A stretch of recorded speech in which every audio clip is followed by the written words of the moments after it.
Meghan Markle and Prince Harry's decision to quit the royal family has damaged the Queen's standing in Australia by shining a light on the true character of the British monarchy, a leading Republican activist has claimed. The Duke and Duchess of Sussex visited Australia back in October 2018, when Meghan revealed that she was pregnant. The royal couple were a huge hit with the Australian public and helped boost the monarchy's popularity down under. Such was the impact that support for a republic plummeted to a 25-year low, as Australians rallied to the Queen.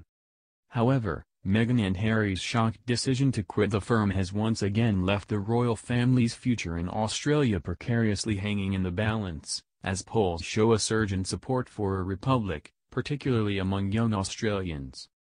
Speaking to Express.co.uk about Megxit, Sandy Beyer, the national director of the Australian Republican movement, claimed it was a major boon to his organisation as it would lead to people questioning whether the Queen should still have a role to play in their country's political life.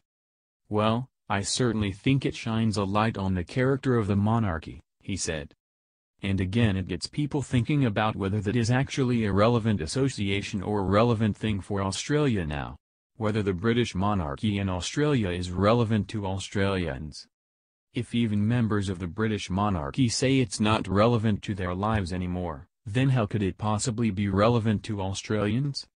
Mr. Beyer argued the Meghan and Harry saga exposed the stifling conformity, as well as the total lack of transparency and accountability that lie at the heart of the royal institution and which contradict basic Australian values and principles.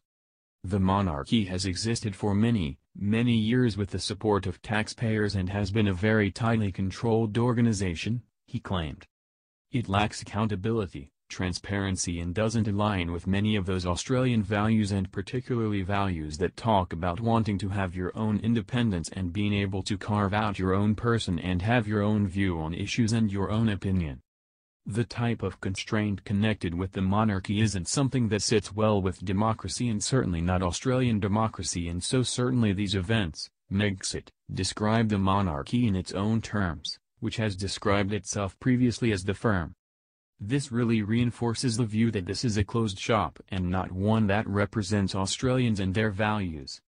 A major bone of contention for Republicans is the power that is granted to the Queen's representative, the Governor-General, by the existing constitutional arrangements. Under the terms of the Constitution, a Governor-General has the authority to not only dismiss an incumbent Prime Minister and Cabinet and call for new elections, but can also refuse to grant royal assent to legislation passed by the Australian Parliament. Although these powers have remained for the most part dormant, in rare instances they have been used, causing a major constitutional crisis on each occasion. The most serious crisis occurred in 1975, when the Governor-General Sir John Kerr dismissed Gough Whitlam's Labour government, after it failed to pass a budget in what became known as the dismissal. Sir John installed Malcolm Fraser from the minority Liberal Party as caretaker Prime Minister, before dissolving Parliament for new elections shortly thereafter. The shadow of that event still lingers in the memory, with Republicans arguing that such powers go against all principles of democratic transparency and accountability. Referencing the dismissal, Sandy Beyer said, "History shows that these powers have actually been used.